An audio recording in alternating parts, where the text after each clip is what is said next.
Hello, my friends. How are you today? We are coming to you from the Sue Pellin Design Studio.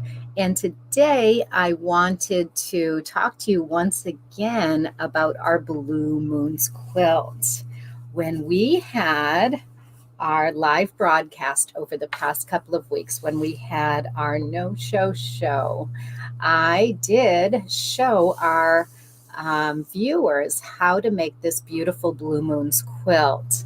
So let me spread out that quilt a little bit for you so you can get a picture of what that Blue Moons quilt is all about. Now, this beautiful little quilt is the easiest quilt to make, and I did show you how to make that block during the no-show. But some of you were not available for that show, and so I wanted to review how we're going to make that block. Also, I wanted to let you know that that block is not only available in that size, but you can make that block in many different sizes when you have the Hearts and More tools. Now, when I made that size quilt, I used the Hearts and More large set. So the large set contains templates C and D. And I used both templates C and D when making that quilt. And it's really super, super easy to do. So I just wanted to go over how to make that block once again and how to adjust the size of the block to make it smaller. Now, I would love to have a great big one of these tools so I could make that block even bigger. And I'm working on that, but it's not there yet. But we will be having some larger versions of this tool so that I can make that quilt even bigger. But for now, we're going to talk about making the smaller sizes. So the 5-inch size is absolutely perfect for that baby quilt size. And that quilt is in my book. It's in my Hearts and More Rotary Cut Applique book. So I've been answering a lot of emails this week. People that watched the no-show show, they saw the basic block, but they wanted to know where to get more information and what tools it used. So just to point out that the pattern for that quilt is in the book. So here's the Blue Moons quilt, and the step-by-step instructions for making that quilt is right here in the book. But I wanted to show you just how easy it is. Then we never got to stitching that quilt block. And I know that that's something that some of you struggle with, is how to go about doing the buttonhole stitching. So I wanted to go over some stitching techniques with you, and then I'm going to open it up for questions and answers. Now, I do have a few more things to share with you. Good morning, Carlene. Good morning, Helen. And hi, Doreen. So nice that you're all here today. I have a few more things that I want to share with you. I see some more friends coming on. I see Colleen and Valeria. So nice to see you from Katy, Texas, Valeria. Very nice. Thank you for coming on today. So I wanted to share with you my afternoon workshop. So this evening, I'm actually teaching a workshop, and it's the one that you can just barely see behind me. If I move my camera, you'll be able to see the Hope's Diamond Quilt. And that Hope's Diamond Quilt is our evening workshop. That's from 6 to 9 this evening. So if you're in my Ahead of the Curve group, if you have joined as independently just for that course, it's going to be great fun. I'm really looking forward to it. Hey, Wendy. Hi, Kathy and Pam. Good morning. So we're going to be making Hope's Diamond. We're going to have part 1 tonight. That gives you time to learn the technique for the diamonds themselves. And then, oh, I got a call coming in. Let me get rid of that one. Okay, we're going to learn how to do the diamonds themselves tonight. Then you have homework to get all of your diamonds stitched down. And then next week we'll tackle the borders. And then we'll talk about making this quilt larger and how you would do that. So we're going to be making the diamonds tonight. And I wanted to show you what I picked out for my colors. The other day, I went to our New England Quilt Supply, which is a wholesale fabric supply warehouse. And I picked out some beautiful batiks for this quilt. So I've just cut some kits for this quilt, and I'm going to start with this gorgeous kind of polka dotty batik here. And then I've added some other shades to go with it. So we're going to add some beautiful purple Hoffman batik. And then we've got this gorgeous, oh my gosh, I fell in love with this one, this pretty turquoisey green with kind of those wildflowers in it. So beautiful. And then I found this gorgeous batik. Oh, wow, with the purples and the greens and the blues in it. And then, oh my gosh, how about this stunning one? I just love this batik fabric. So now I've got an entire collection going on of these beautiful batiks. And I added some things that I already had here, and I came up with a kit that we can use for future Hope's Diamond classes. Now, I know this is a little late for you ladies that are taking Hope's Diamond this evening. However, once you learn the technique and you work with the fabrics that you've already chosen, if you want to make a second quilt, this is a great little kit. It's 9 fat quarters. I forget the price on the kit, but anyway, 9 fat quarters, whatever that comes out to be. I think it's, oh gosh, 9 times 3 is $27, right? So that would be a $27 kit right there for the 9 fat quarters that I've carefully chosen for this beautiful quilt. So I love these colors, and I can't wait to see what they come out looking like in the quilt. So I'll be working with those colors this evening. And I got started fusing my fabrics with Misty Fuse. So last night I was on a Zoom call with my mom, and she and I sat and we got our work done together. I got my work done. She just chatted, and I've got all of my fabrics fused and ready to go for tonight's class. Aren't they beautiful, Betsy? I love those colors. Colleen, they are so pretty, aren't they? So I'm really excited to get started with Hope's Diamond. And I've got all of my fabrics ready to go and fused. Now, if you are taking that class tonight, you'll notice that you don't fuse the entire fat quarter. And I went ahead and fused the entire fat quarter. I didn't follow my own instructions, but no worries. There's no stress in these classes. That just means I've got a little bit of fabric fused for my next project. Or if I make an error, I've already got that fabric fused, so I can just go ahead and cut a few more diamonds and get those done. Now, the Hope's Diamond Workshop is this evening, and that is part of our online course series. So if you haven't taken one of our online courses yet, you will love these online courses. Now, this course is not really a beginner's course, although I teach this to beginners all the time because it's one of my most popular patterns. But if you haven't cut with the Leaves Galore tools yet, that's probably not the project I would start with. The project I would start with is Melissa's quilt, and that's going to be offered in early September. So if you're looking to join ahead of the curve, we've got some great starter classes coming up. There's a great starter class in September. There's one in October. There's even one in November. So you can get up to speed and be taking classes like this in no time at all. Now, if you are taking Hope's Diamond for your very first workshop, that's okay. We do that all the time. I'm always teaching this class to guilds where they have never worked with the Leaves Galore tools before. So don't worry. We are going to be using the large the large Leaves Galore tool for this class. So you'll need the biggest one, the Grand template, to make the Hope's Diamond quilt. So let's get started with Hope's Diamond. We're going to be here at 6 o'clock this evening doing the Hope's Diamond quilt. And that class is closed. There would not be time to get your fabrics ready before class. So if you haven't signed up for class yet, you're going to be watching for that one when it comes up again. All right, so now we want to talk about our beautiful Blue Moon's quilt. And I love this outer fabric here. That fabric inspired the entire quilt. The yellow fabric that I have is a gradation from So Batik. You see how it goes light down in this corner to dark up in this corner, and that's a gradation from So Batik. That's what I used for this project, but you could use anything.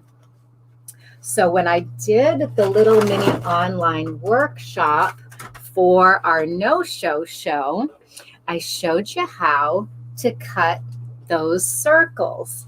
Sorry, my seat is a little bit messed up here because when I do a Facebook Live, I can't use multiple cameras. So I had to set up my camera so that you could see my sewing machine because we are going to sew this block today. So I'm going to be doing my demonstrating here at the sewing machine. And to do that, I'm probably going to need to move that camera. So just bear with me. The company that I'm working with to do these Facebook Lives, they are working on a method to do 2 different cameras, but right now we can't do that. So we're going to just use this one camera, and then I'll switch it when we go to the sewing machine. Excuse me. So when you make this block, you're going to start off with a square of your navy fabric, your dark fabric, and you're going to start off with a square of your light fabric. So this light fabric is a 6-inch square. This dark fabric can almost be any size square, but I'm going to go by the one in the book, and I want to tell you the exact measurement for that square just in case you don't have the book in front of you. So let's see. Okay, 6 3/4 inch squares of fabric 2 and 6-inch squares of fabric 1. So 6 3/4 for your larger fabric and 6-inch squares of your smaller fabric. Now you probably saw this on the no-show show, but just in case you weren't there, I want to catch you up to speed. And then we're going to talk about stitching these pieces. So we're going to grab our 28mm rotary cutter with a really sharp blade. Now I don't have my quick change here because I just changed the blade in this one. So I know that this one's nice and sharp. And the only fabric that I'm going to be cutting is the darker of the 2 fabrics. So the light fabric is going to go behind the cut. So this is why it's called a reverse applique. Now, traditionally, fusible applique is fused on top. So it's a regular applique.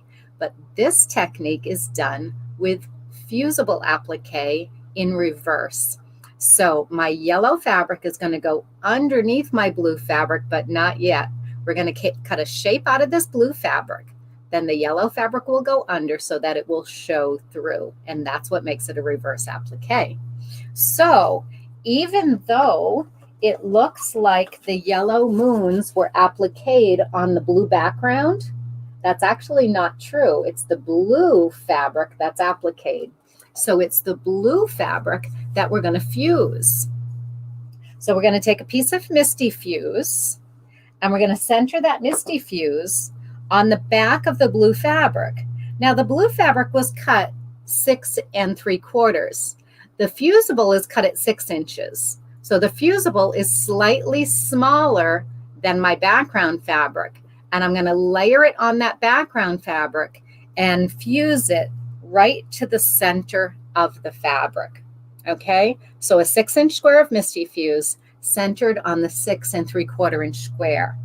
Then once we do that, we're going to take our 6 3/4 inch square with the fusible on the back. This one already has the fusible on it. You can see how shiny it is. Now we're going to put that onto our rotating cutting mat, and we're going to cut by folding that square from corner to corner so it makes a triangle. Then we're going to put the triangle on our board, and this is where I want to move the camera down so that you can see exactly what I'm doing. So pardon me while I move this webcam down so you can see my workstation on my sewing machine. There we go. So we're going to, and let me just lift that up here. Okay, we're going to try to see. Oh, that's much better. Good. Okay, we want to try to see that cutting station a little more clearly. So I'm putting this triangle along the straight edge here, the straight along the edge of my, not the edge, but the straight lines on my board. So the edge of the fabric, the fold of the fabric is on the straight lines. And then this way, we're centering it on the centering line on the board. That way, when we use our 5-inch Hearts and More tool, we have that centering line to go by. I'm centering the arrow on the centering line here on the board that goes right through this point. And now I'm going to be able to cut out that 5-inch half circle. So I don't have my rotating part of the mat here because it was too awkward on my sewing machine. So let me just do that quickly. Oh, I'm not sure that this is the rotary cutter that I just changed because that blade doesn't seem as sharp as it should. Okay, there we go. So now we've got this circle cut out and we've got the square with the circle cut out of the middle of it. So let me go ahead and grab that piece of yellow fabric, and I'm going to put the piece of yellow fabric right behind that square. So that's what makes it a reverse applique. I'm going to fuse this piece in place, and then I need the other part of my moon. Well, the other part of my moon is going to come from that leftover 5-inch circle that we've just cut. But now we need our 4-inch circle, and we're going to cut the 4-inch circle from this 5-inch circle. So we're going to fold that circle once again, and then we're going to place the tool. I'm getting some of the, I'm getting some of the sewing machine in the picture, and so you're not seeing my board as well as you should. Let's move it down this way and see if we can do a better job this way. We're going to fold this 5-inch circle right in half and place that on the straight lines of the board. Then we're going to center our 4-inch circle right in the middle, and we can leave a nice even line all the way around, or we can slide this all the way over to one side, and that's going to give us 2 different leftover pieces. If we slide it all over to one side this way, we're going to be able to get a crescent moon bonus piece. If we center it, we're going to get a bonus ring. And I'm going to center it this time because when I did it the last time on the no-show show, I did it the other way, where we got the crescent moon bonus piece. This way, we're getting our ring bonus piece. And this is the leftover piece right here, which is all fused and ready to go. I could put that on a yellow fabric and get this pretty little ring. Now, I don't have a project ready for this ring, so I'm not going to use that right now, but it is a nice little bonus piece that you get. But instead, I'm going to take this 4-inch circle, and I'm going to place the 4-inch circle off center on the square that I've just made, and that's how I make that beautiful little moon. Now I need to press this in order to get this ready to sew. So let me go ahead and get this pressed and ready, and then we're going to talk about thread choices. All right, I'm going to grab my pressing surface. I'm going to grab my iron, and we're going to get this all pressed up and ready to go. And while I do that, let's talk about what are we going to use to stitch this down. Now on the actual quilt, I used a thread that matches really, really closely to the blue fabric. So I used a dark blue for my buttonhole stitch. So it blends right in with that blue background fabric. And that would be a really good choice. In fact, I just love this blue from Wonderfill. It's got all the different shades of blue, and that's probably what I would normally use to make this block. However, if I use that, you're not going to be able to see what's happening. So instead, I'm going to put some red thread in my, I have some gray thread in my sewing machine, and I think that'll be sufficient to show you what's going on with the buttonhole stitch. Now, another good choice for thread would be this Wonderfill Invisifill. This invisible thread, we've been talking about this a lot lately in my community. The Wonderfill thread, that variegated thread, is a 50 weight cotton, and that's just gorgeous. That works beautifully.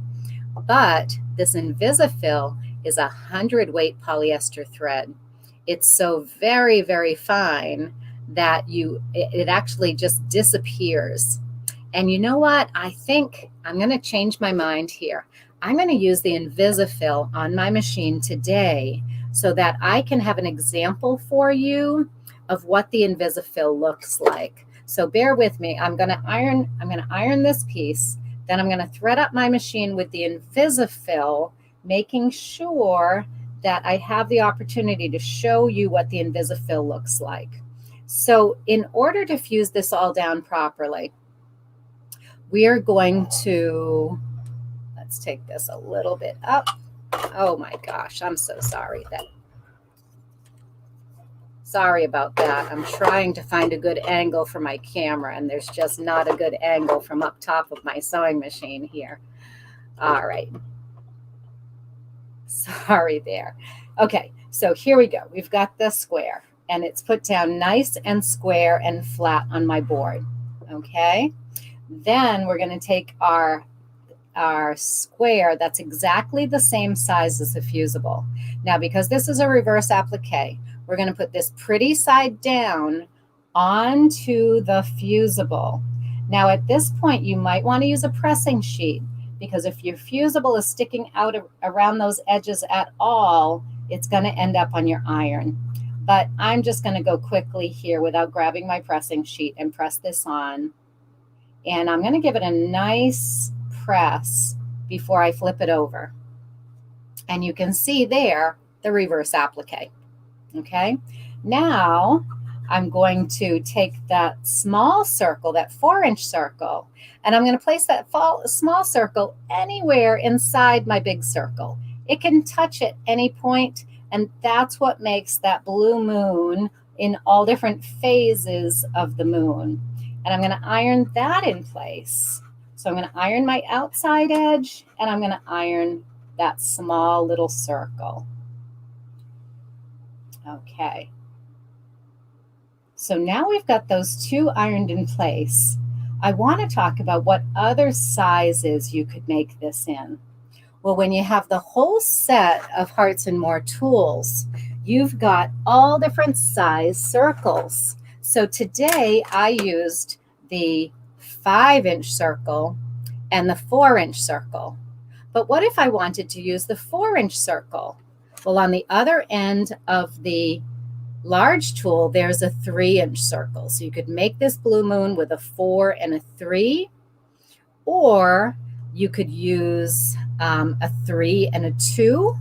So any two circles that work well together, maybe even 3 and 2 and 3, 2 and I think I have a 2.5 on one of the tools. So you could use those two tools together to make this in miniature sizes. So anytime you make this Blue Moons quilt, you can do any size where you have circles that you can cut. And that 1-inch difference makes a 1-inch wide moon, because it's 0 over the other side. So that's a 1-inch wide moon over on this side. So to me, that's the perfect size for this crescent moon. So we're going to move that camera again. I'm going to try to do it carefully this time so I don't drop you. And I want to aim right at my sewing machine so that you can see me stitching out this moon with the reverse applique. So in order to do that, I'm going to thread up my machine with the Invisifill thread. Now this thread is so fine, it almost looks like a human hair. It's just so fine. In fact, my hair is probably a little thicker than this thread. So I'm going to just get that through the needle. So what do you use on the bobbin when you're using such a fine thread on the top? Well, I like to use the Wonderfill Decobob bobbins. They're the pre-wound bobbins. This is 80 weight, so it's a really good companion for the 100 weight polyester thread. Then I'll use the Schmetz Microtech needles in my needle, and this is an 80-12, but the Microtech means it has a really sharp point, and that's what I like to applique with, is the Schmetz Microtech needles. Now, the last thing that I want to recommend for you when you are stitching out your applique is an open toe foot. This open toe foot allows you to see exactly where your stitches are when you are doing the applique on this quilt. So let's see if I've got my machine set up right. I always like to do a little test piece. So let me test it on this yellow fabric so you can see the stitch length and the stitch width. So I'm going to try to get up close to my needle so that you can see right inside there. Now I'm going to switch to a buttonhole stitch, which on my machine is number 45, which is a single buttonhole stitch. Now the buttonhole stitch that comes with the machine is 2.5 and 2.5 in length and width. And that's fine, but I actually like it to be a little smaller than that. So I'm going to go down to a 2 and a 2 on my buttonhole stitch. And I want to show you what that looks like with the Invisafill, because it is so very fine. And even on this yellow fabric with a navy blue thread, you're not going to see a lot of stitching. It's a very, very fine stitch with a very, very thin thread. So that looks great to me. And now I'm going to go to work on my block. So I'm going to start that block where the two moons come together. And I want to just grab my thread. Oh, I cut the thread. So you know what I need to do? I need to grab that thread with my little tweezers. I use the thread cutter on the machine, which leaves such a tiny, tiny little thread here. I want to be able to grab onto it and hold on to it. So I'm going to do that with my tweezers. And then I'm going to just get around that 4-inch circle first. So I'm going to buttonhole stitch right along the 4-inch circle. And my favorite way to do this is to wear my quilting gloves. That way I have some traction with my fabric. So let me just wear one glove on this hand so I can hold onto that fabric and gently guide it around as I stitch. Now, I would have spent a little bit more time ironing to make sure that I got a really good bond with my Misty Fuse on the back of the fabric. I think I've done a good job, but I always want to iron from the front and then from the back to make sure I've got a really good bond. Now, once I've come up to this point, I'm going to put my needle in the down position because I want to get rid of that thread right here on this end. The very first thread kind of came up and got stuck a little bit in my stitching. So I'm going to pull that to the back. And normally I would do that with a pin, and I just don't have a pin handy right here. Let me grab one because it's going to be hard to get that through. In fact, I've got this nice big T-pin back here. Let me just get that fabric, that thread up from the back. And remember, this thread is 100 weight. It's teeny tiny. So I'm having a hard time getting it up from the back. So instead, I'm going to use my self-threading needle, and I'm going to put these tail ends into a self-threading needle and just pull it towards the back. But if you can pull it to the back from the back with your oh, there we go. With my pin, just get those started and bring them to the back. Then you'll use your self-threading needle and pull them through these last few stitches.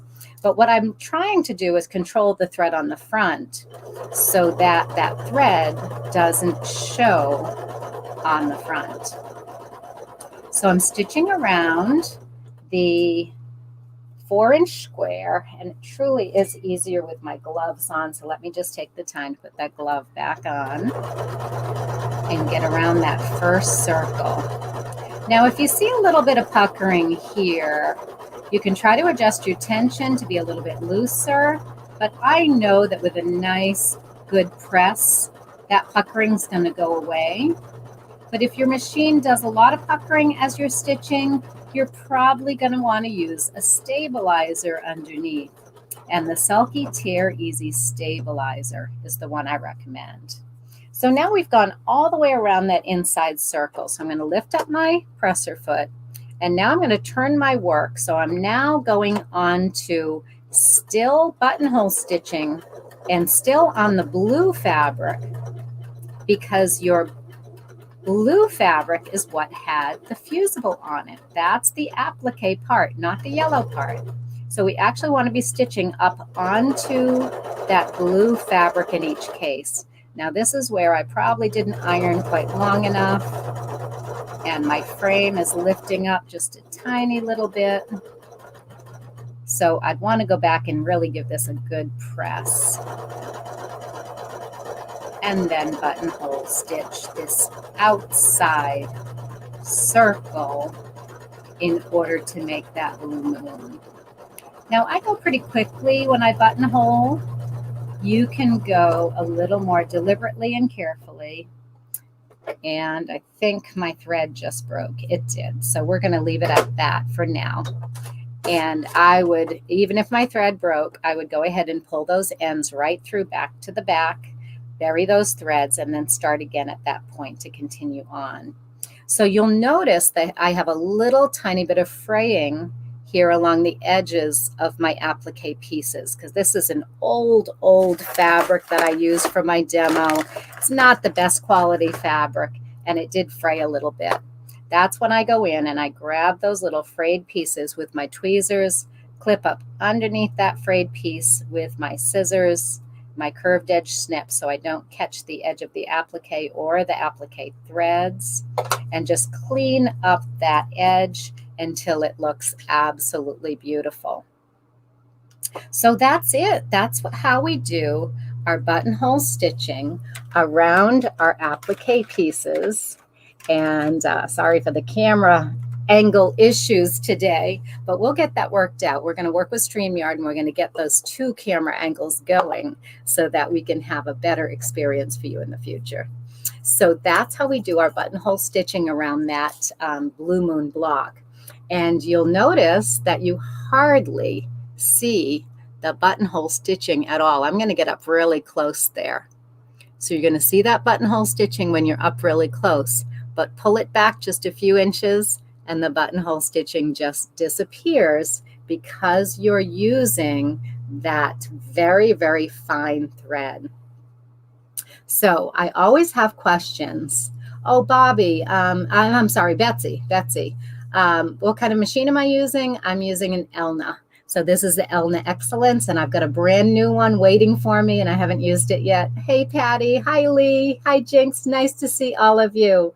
But Betsy, yeah, I am so in love with this machine that even though I've bought the newest model, I haven't even used it yet. It's been almost a year, and I've used it, but that's not my main machine. This old tried and true one is my main machine.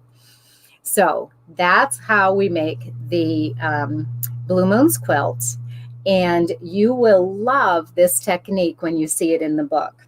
Now, in addition, our Blue Moons quilt has this beautiful little piped edge, and we use the piping hot binding tool.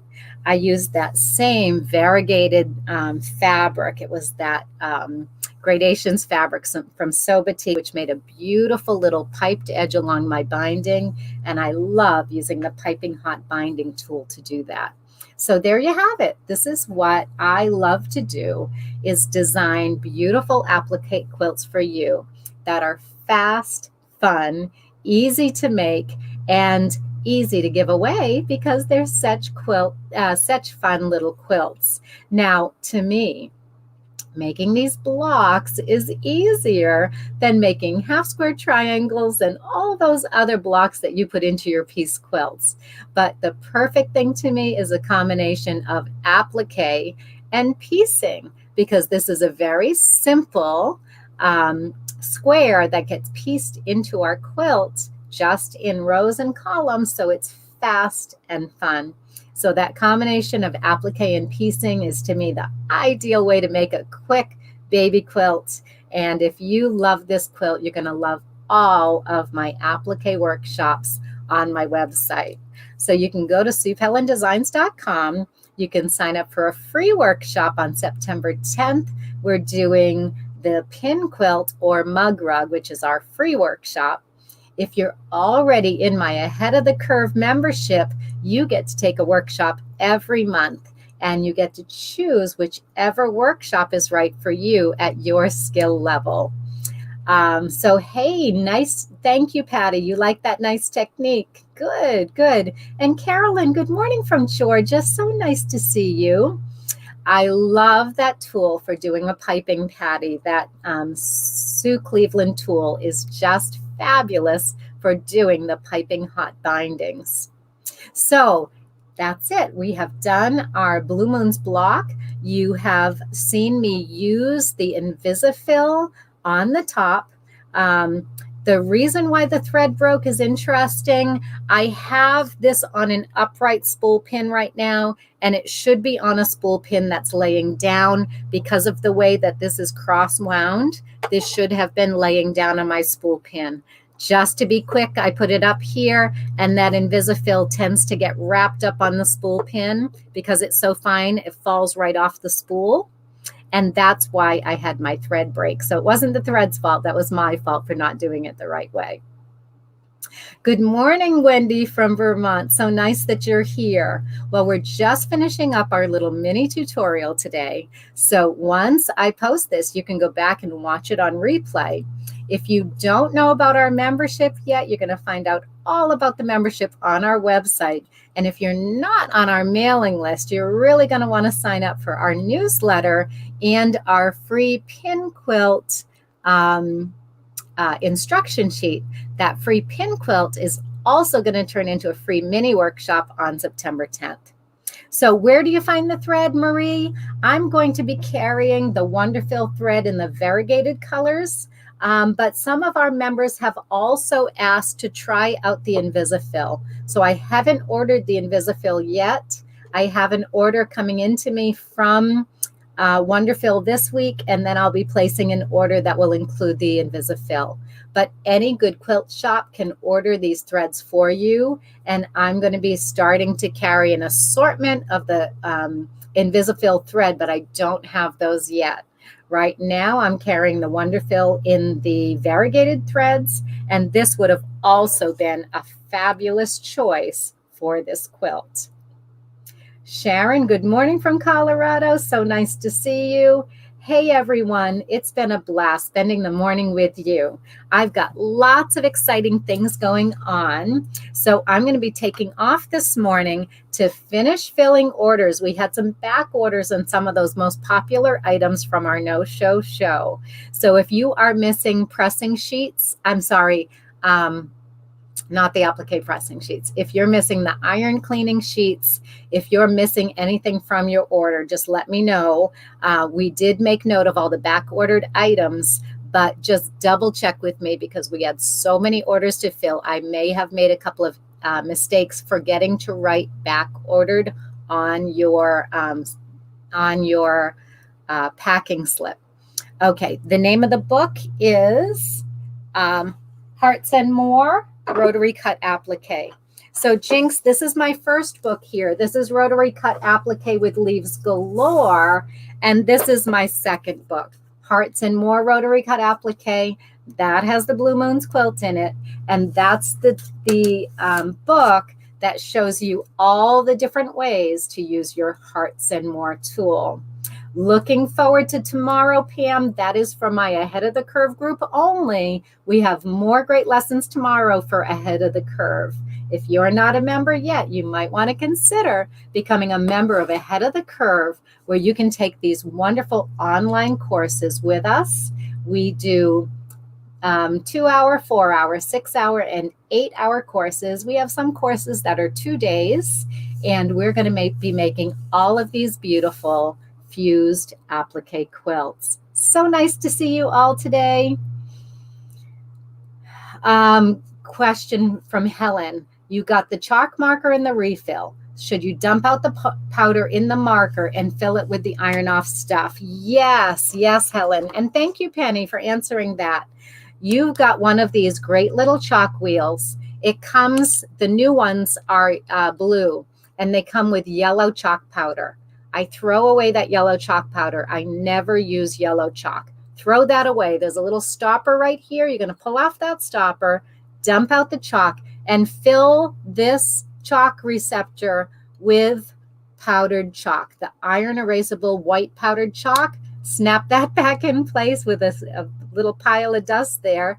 And now you are ready for marking on your fabric with a nice thin iron erasable line. So yes, dump out the powder that it comes with. It's just those are the only ones I can get now, and they have yellow powder, but they still have this great wheel for marking. So I throw the powder away, add my own iron erasable chalk powder, and now I'm ready to go. Okay, Betsy, good. I'm glad I motivated you today. Hopefully you're going to get sewing today or come out for my evening workshop, and I'll look forward to seeing you all in a workshop in the near future. Bye now. Take care.